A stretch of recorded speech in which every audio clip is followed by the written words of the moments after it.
you very much. Thank you. Thank you. Please sit.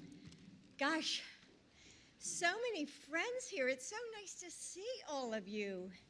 And you're getting me so emotional before I have to speak about cancer. So, anyway, welcome to the White House.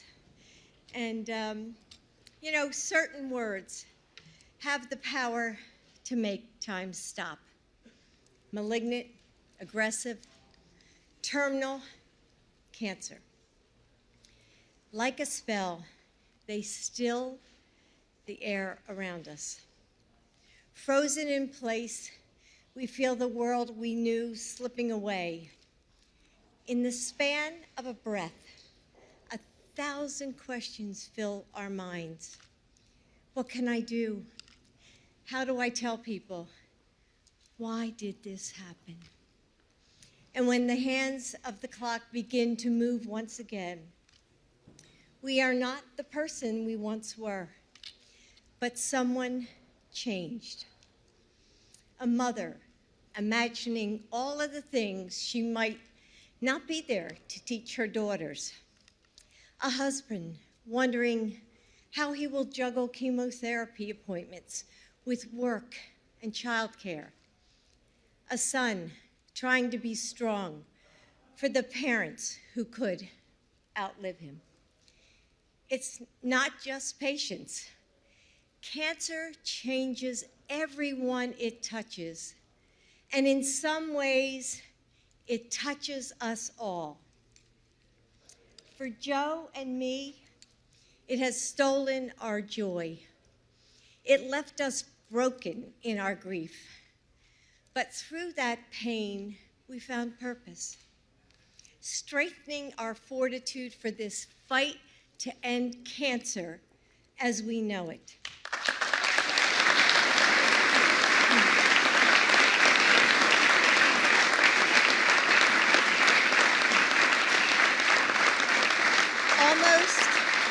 Almost 30 years ago, 4 of my friends were diagnosed with breast cancer in 1 year. And one of my dear friends, Winnie, lost her battle. Winnie inspired me to take up the cause of prevention and education.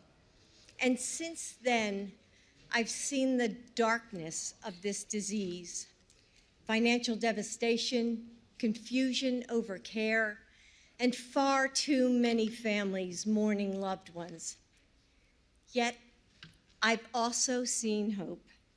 In just this last year, I met a woman whose life was saved by determined nurses who just wouldn't let her skip her screening.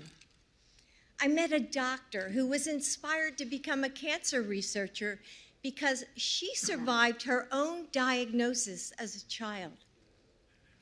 I've seen people come together from rival companies or opposite political parties, sharing knowledge and finding common cause, united by the chance to save lives. A cancer diagnosis today may still leave us feeling hopeless, but we are not hopeless and we are not helpless. We are living in a golden age of research and discovery. We can end this terror, and all of us have a role to play. Because this isn't just about hoping that one person will decipher the answers alone. It's about listening to patients and survivors and their families and easing the burden they face. It's about the individual choices we can make to stop this disease before it's too late, to get screenings, to be vigilant with our health. It's about federal and state governments, the business community, and nonprofit organizations all helping to make those screenings more available and accessible. It's about bringing the brightest minds and the fiercest hearts to the table to learn and to collaborate and to discover together. Yes, cancer has the power to rewrite our lives, but we have the power too. More than we even know, We can stop it in its tracks. We can comfort and discover and dream our way past its paralysis. We can come together and rewrite the story that cancer tells. Now, as your First Lady, I'm deeply proud to be a partner in the commitments we're making to the Cancer Moonshot today. We're ensuring that all of our government is ready to get to work. We're going to break down the walls that hold research back. We're going to bring the best of our nation together. Patients, survivors, caregivers, researchers, doctors, and advocates, all of you, so that we can get this done. And I want you to know that I'll be there working right beside you. So I'm so honored to welcome all of you here to the White House today to take this next step. Together, we will give Americans a reason to hope. We will use this power of this White House to make your life better. And we will build a future where the word cancer forever loses its power. Thank you.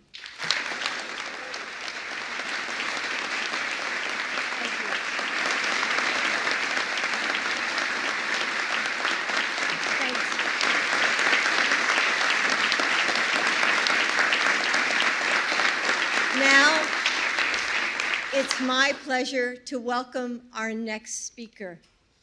Vice President Harris knows the heartache of cancer, but she also knows how much hope can be found in our scientific community. She knows it because she saw it firsthand in her brilliant mother, who dedicated her life to researching breast cancer. Kamala, you honor your mom's memory every single day, but I believe she's especially proud of you today. Please welcome the Vice President of the United States, Kamala Harris.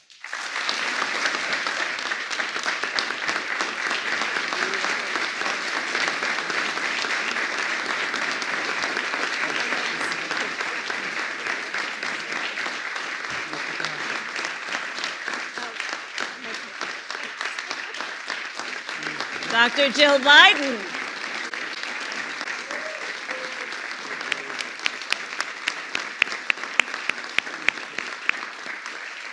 Please have a seat. First Lady Dr. Jill Biden, President Joe Biden, thank you both for your incredible and long-standing leadership on an issue of national importance, yes, and of personal significance to so many of us, including me. So as Dr. Biden said, my whole life I stood witness as my mother, a scientist, worked to end breast cancer. So my mother taught at public universities. She worked at a national laboratory. She published groundbreaking research. She was a peer reviewer at the National Institutes of Health, NIH, and collaborated with scientists around the world, including in France, Italy, and Canada. My mother's discoveries helped save women's lives. And I am so proud that she brought our nation and our world closer to the goal of ending breast cancer as we know it. And today we are closer than we have ever been.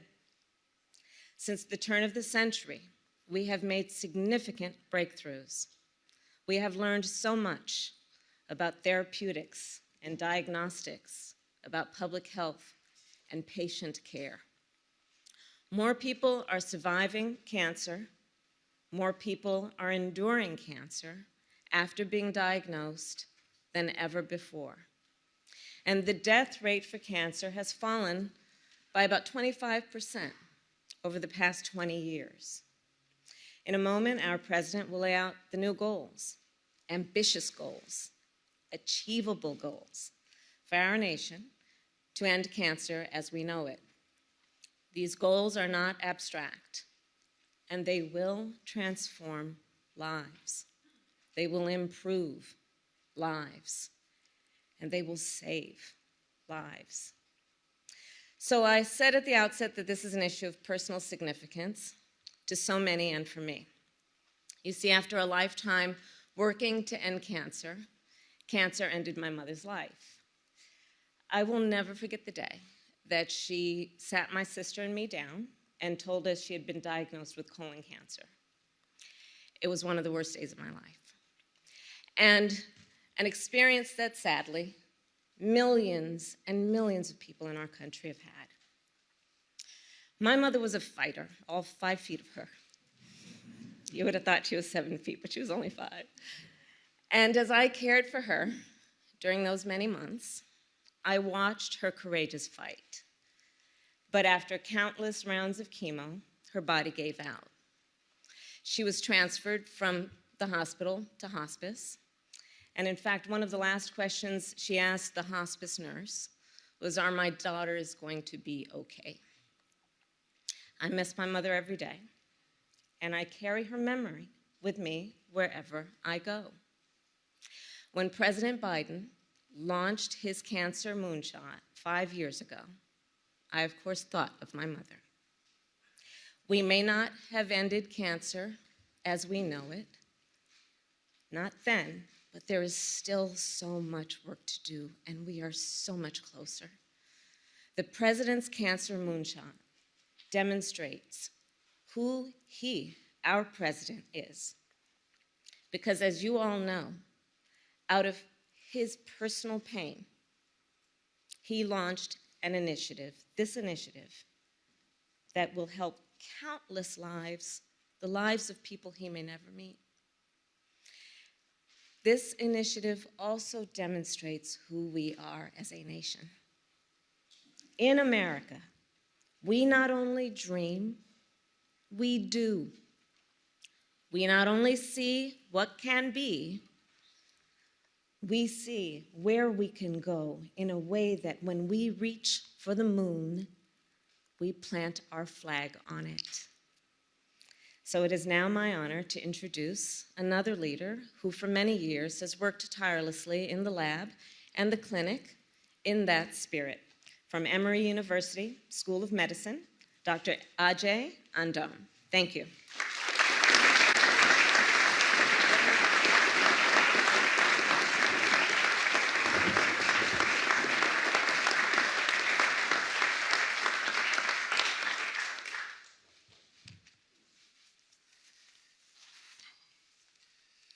All these new pandemic rituals, the taking off the mask at the podium, I'm getting used to it.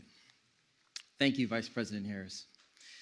It is an honor to be here with you and to follow the path paved by your mother and all the brilliant researchers that came before and whose shoulders we stand upon. To the First Lady, thank you for your empathy and for truly understanding the pain and the promise that is this fight. I am thrilled to be able to be here to introduce someone that many of us consider to be the country's patient advocate in chief, President Joe Biden. From my vantage point as a neurosurgeon scientist, constantly thinking of ways to treat cancer patients, to fight cancer, and seeing countless patients every year, and as a board member of the National Brain Tumor Society, I can confidently say that this is the most exciting moment in the history of our field. As a physician today, when seeing patients with aggressive cancers like metastatic melanoma or lung cancer, I know that many more of them will see durable remissions after treatments with therapies that harness the body's immune system to fight their cancer. As a researcher, I know that NIH has created grants targeting brilliant young investigators, yes, that's me, that encourage us to take risks and chart new directions for our work. As an advocate, knowing that there is a president who is throwing the full weight of the presidency behind this effort means that even between big announcements like this one, all levers of government are being pulled to create a brighter future for cancer patients. This is also an exciting moment for me personally because I'm here. As a son of Ghanaian immigrants who came to the United States with nothing, there was a time when I could not participate in the scientific discussion in the United States. We have a ways to go before we're harnessing all of the diverse talents of our country. People of every race, ability, gender, and orientation. But the progress that we have made means that we're constantly bringing new ideas to this challenge. I stand here as a husband to Kelly, a father to Joseph, who's 9, and Emily, 6, to tell you that this is a moment to believe in a healthier future for all families, to believe that we can end cancer as we know it, to believe in science, and to believe in America. Standing firm in that belief, it is my honor to introduce the person charting the course ahead with vision, purpose, and so much hope. The 46th President of the United States, our Advocate in Chief, Joe Biden.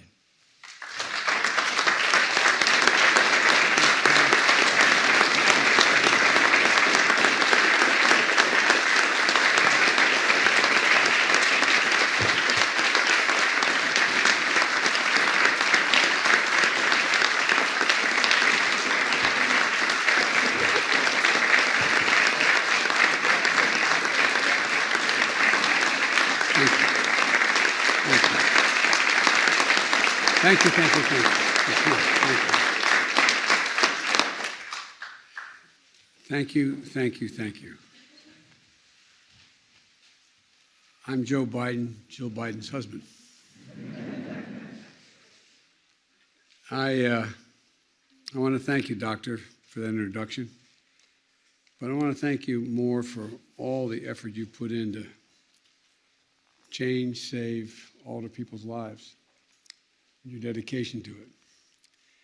And as I used to say in the Senate, I think it's still said in the Senate, if you excuse the point of personal privilege, I'd like to see that doctor on the end there. That's the man who spent 18 months trying to save our son's life. Doctor, I love you. The whole family loves you.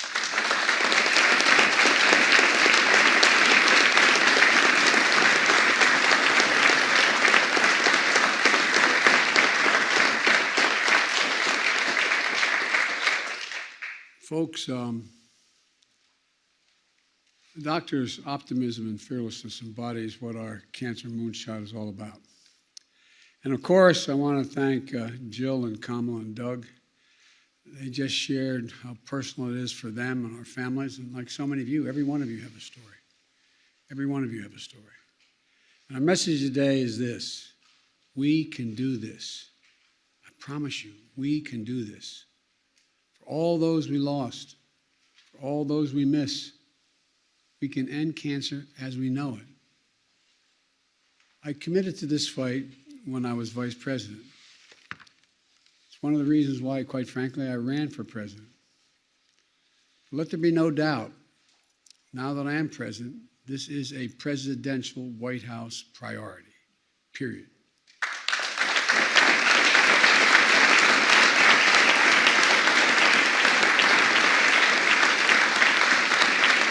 You know, for the bipartisan members of Congress, and I don't want to start because I'll leave somebody out. But you know, Congress is here. And this is, they can tell you, one of the truly bipartisan issues in the United States Congress. I know their votes, but that includes Senator Patrick Leahy, Michael Bennet, Amy Klobuchar, Chris Van Hollen, Sanford Bishop, Representative Joyce Beatty, Barbara Lee, Jim McGovern, Donald Payne, Debbie Wasserman Schultz, Bonnie Watson Coleman, Tom Cole, Brian Higgins. I said I wasn't going to do this. Terry Sewell. And it can be truly an American moment. I'm sure I've left somebody out, for which I apologize. But this can really be an American moment that proves to ourselves and, quite frankly, to the world that we can do really big things. You know, we made enormous progress in the past 50 years. Since Congress passed and President Nixon signed into law the National Cancer Act and declared war on cancer, we learned cancer is not a single disease. You used to think at that time it was a single disease. There are over 200, as you all know, 200 different types of cancer caused by different genetic mutations in our cells. We discover new medicines, therapies, early detection, prevention, measures that extend lives and save lives. In the first 25 years since the National Cancer Act, the death rate from cancer was largely unchanged. Then things began to change. The progress over the last 25 years, the death rate has fallen by more than 25%. But here's the deal. Despite the progress of lives extended and lives saved, cancer is still the number 2 cause of death in America, second only to heart disease. In the last 2 years of COVID-19 pandemic, the pandemic has taken more than 800,000 American lives. But that same period of time, cancer has claimed 1.2 million American lives, year in and year out. For too many patients and their families diagnosed with cancer, instead of hope, there's also bewilderment. Remember, Doc, you telling the family that we had to be able to ask questions and you were available because it's a hard road to understand and to traverse. The feeling of being on your own, a static adrift in a sea of patients, frustrated that hospitals and doctors can't easily share your medical records or help find answers when there's minutes count. Having to advocate for even the most basic care and attention for your loved one. A flood of information, completely different language, in many cases with no one to help you decipher it. Being within reach of a therapy that's too expensive or your insurance won't cover it.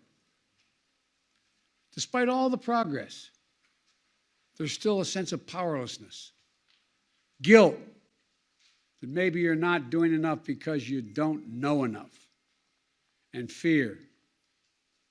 So when President Obama asked me to launch our Cancer Moonshot in our administration, our goal was to bring a new sense of urgency to make the system of prevention, research, and patient care take advantage of the 21st century science and technology. We began the process. Many of you in this room are part of that. We harnessed the resources of the federal government to change the culture, increase cooperation among scientists, and break down some of the silos. I note parenthetically, I remember I wanted to transfer a particular scan from a hospital in Pennsylvania to a hospital in D.C. And I was told I couldn't do it. Wasn't able to do it. Could transfer just about anything else in the world, but he couldn't do it. Because the hospitals didn't want the other hospitals to have access to their, because the patients could change their mind to all the records. That included everything from making federally funded cancer research more accessible to the public, instead of hiding behind a paywall.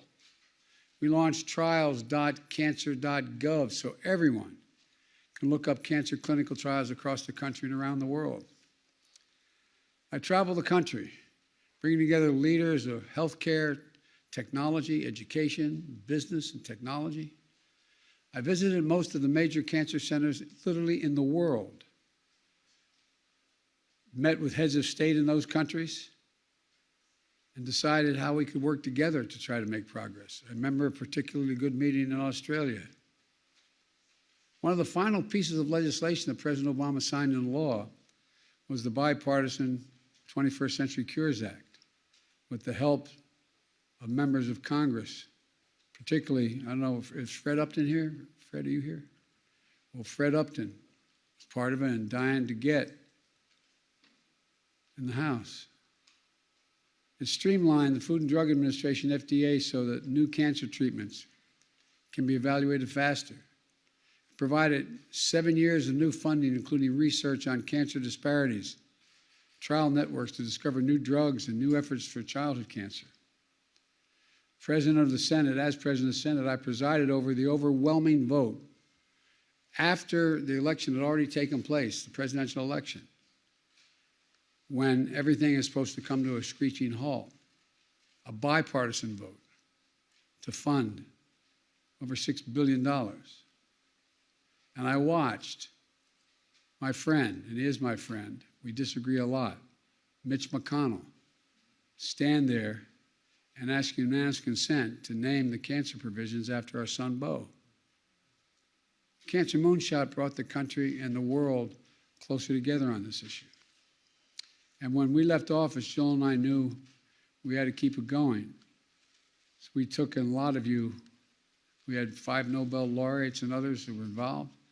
Through the Biden Cancer Initiative, we focused on turning the Moonshot into a movement to create the cancer research and care system that most people think we already have and that they all deserve. But they don't know we don't have it till they try to deal with it. And everywhere we'd go, people would share their stories in grocery stores, airports, rope lines. While we heard stories of loss and despair, the stories began to change just a little bit, a change of feeling, real hope. But not because of me and Jill, but because of all of you in this room and so many more at home. Doctors, researchers, advocates, caregivers, patients, survivors. And that's why today I'm proud to announce our plan to supercharge the Cancer Moonshot as a central effort of the Biden-Harris administration. It's bold, it's ambitious, but it's completely doable. Just as we harnessed the science to develop cutting-edge COVID-19 vaccines and treatments, we'll bring a fierce sense of urgency to the fight against cancer.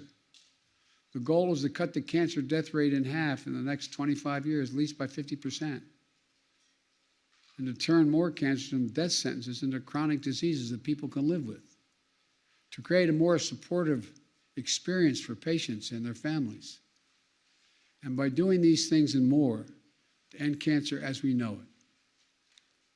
And here's what we're fighting and how we know what cancer looks like today, a disease where we often diagnose it too late. We have too few effective ways to prevent it.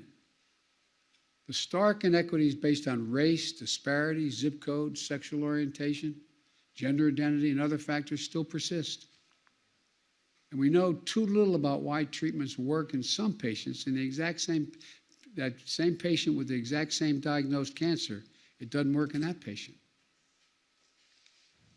Where we still lack strategies to develop treatments for some cancers.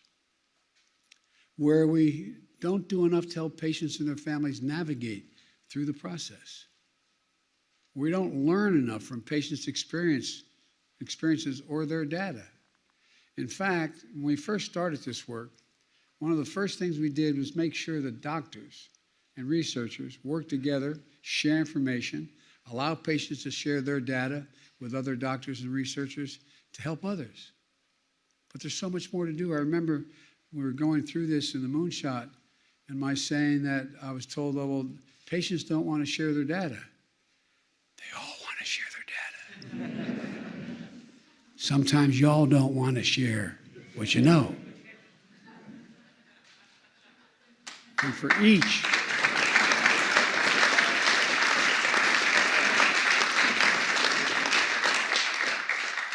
of the ways we know cancer today, we know we can change its trajectory. For example, to prevent cancer, scientists are exploring if the new mRNA vaccine technology that brought us safe and effective COVID-19 vaccines could also be used to stop cancer cells when they fail, when they first arrive. Get them then. To target the right treatments to the right patients. We're learning more about how to use genetics, immune response, and other factors to tell which combinations of treatments are likely to work best for a particular individual. To address inequities, we can target prevention, detection, and treatment efforts so that all Americans, whether they're urban, rural, or tribal communities, have equal access to cancer diagnosis, therapeutics, clinical trials. There's so much more we can do. As I said at the beginning, this is the presidential priority. I will do my part on funding and using my authorities as president to break log jams and speed breakthroughs. I challenge and encourage all of you to continue to do your part. This will be bipartisan. This will bring the country together, and quite frankly, other nations as well. Here are some of the actions that I'm announcing today. First, I formed a new cancer cabinet, which is convened we will convene in the coming weeks to include members of the cabinet who are here today, all the people sitting on the stage here. They'll drive a whole of government effort to unleash every possibility within our power, within their jurisdictions. The White House Office of Science and Technology Policy, led by senior scientist and advisor Dr. Eric Lander, sitting on the end there, will chart the path for the Cancer Moonshot for 2022 and beyond. I'm calling on Congress to fund my proposed ARPA-H, the Advanced Research Project Agency for Health. This will be a new kind of entity within the National Institute of Health, the NIH, with autonomy and authorities to drive unprecedented progress in biomedicine. It's based on DARPA. Most everybody knows in this town what DARPA is. That's the Defense Department's Advanced Research Project Agency that has led to breakthrough technologies that protect our national security, from the internet to GPS and so much more. ARPA-H will have a singular purpose to drive breakthroughs to prevent, detect, and treat diseases including cancer, Alzheimer's, and diabetes, and other diseases. And I think there's strong bipartisan support for this. But it costs money. And these are the best dollars we could spend. So we got to get it done, and we got to get it done now, not wait any longer. I'm also calling on the scientific and medical communities to bring the boldest thinking to this fight. I'm calling on the private sector to develop and test new treatments, make drugs more affordable, and share more data and knowledge that can inform the public and benefit every company's research. And I'm respectfully calling on people living with cancer and caregivers and families to keep sharing their experience and pushing for progress. You'll have a voice and a seat at the table, I promise you. And here's the one thing we can all do. America has missed more than 9 million cancer screenings in the last 2 years because of COVID, 9 million. We have to get cancer screenings back on track and make sure they're accessible to all Americans. So today I'm announcing a call to action for cancer screening and early detection. If you were supposed to get a cancer screening during the pandemic, call your primary care doctor today. If you're that doctor, talk to your patients. Get a screening scheduled, whether it's in the office at home or through telehealth visit. Because the Affordable Care Act now will cover most private insurance plans as well as Medicare and Medicaid to cover the recommended preventive care screening free of charge. I'm calling on companies, healthcare providers, nonprofits, and others to step up, including developing mobile units and pop-up clinics to reach people where they live. And if you're putting off screening because you're afraid of what you'll find, they'll find. Let me say this, and so many people are, put it off. Last November, I got a colon cancer screening. I'm glad I did. Trust me, I know cancer's scary. Going to the doctors can be scary. But screening is how you catch it early before it's too late. The earlier you get it, the better shot you have. Let me close with this. There's a quote that when I made one of these speeches years ago, 5, 6 years ago, was attributed to Yo-Yo Ma. I later was informed it was attributed to Vince Lombardi.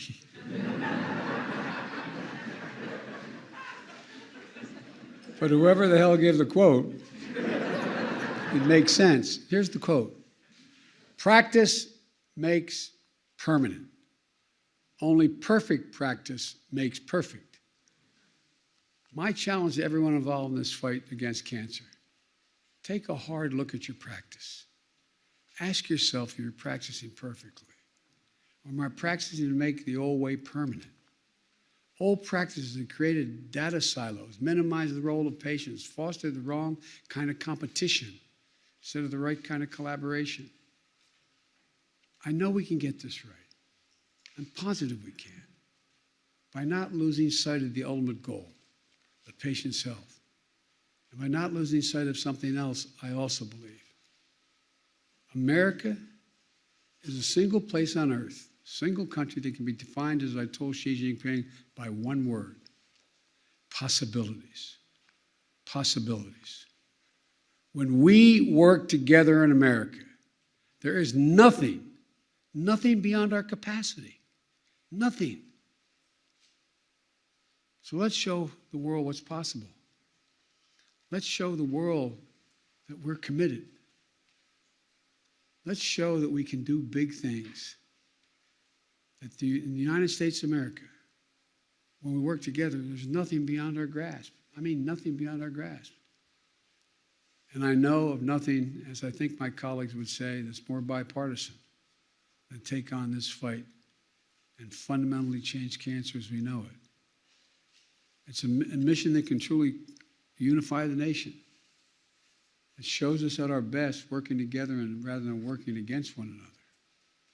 For every patient asking for one more day, I remember I've met with over 3,000 researchers in the various organizations. And they're good. They're devoting their whole lives to try to save things. And they work really long hours, but they're not practitioners. They've not had that patient come up and say, "Doc, can you give me just 2 more weeks so I can see my daughter married? Doc, all I need, can you do anything to give me just 6 more months to see the baby born? That's all I'm asking for, Doc." There's a sense of overwhelming urgency. Overwhelming urgency. If you're a patient or a family member of a patient. Every patient asking just for one more day. They're not asking to cure me. One more day. One more week. Can I get another year to be able to do boom? For survivors and caregivers who carry the physical and mental scars of treatments and recovery. And for those who have lost, and for the ones we can still save, let's end cancer as we know it. I refuse to believe this is beyond our capacity. I refuse to believe it. You know, when I put together the Cancer Moonshot, I was vice president. The president gave me authority to task anyone in the administration. When they found out I had the Department of Energy and Ernie Moniz, when they found out I had NASA and a lot of other agencies, looked at me like, "What's the matter with you?" I said, "Guess what? NASA knows more about radiation than all of you." Seriously. In Ernie Moniz, we're at a place where we get a billion calculations per second. And it goes on. Skills people never thought would impact on this can do it. So my plea to you scientists is share data as best you can. My plea to my members in Congress is let's fund this particular program and focus on it till we beat it. And to the American people, keep the hope alive. There is hope. There is hope. And I'm confident, absolutely confident, if we make all our effort to deal with it, we can make fundamental changes in people's lives and change the families in this country in a much better position than they are today with regard to cancer. Thank you all for being here. I appreciate it.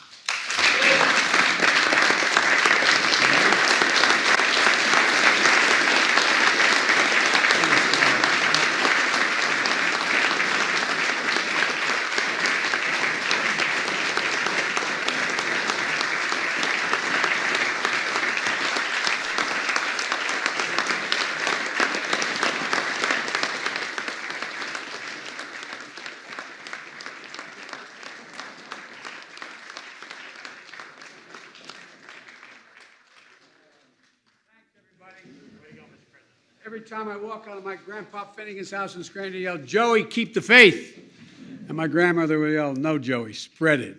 Go spread the faith, guys. We can do this."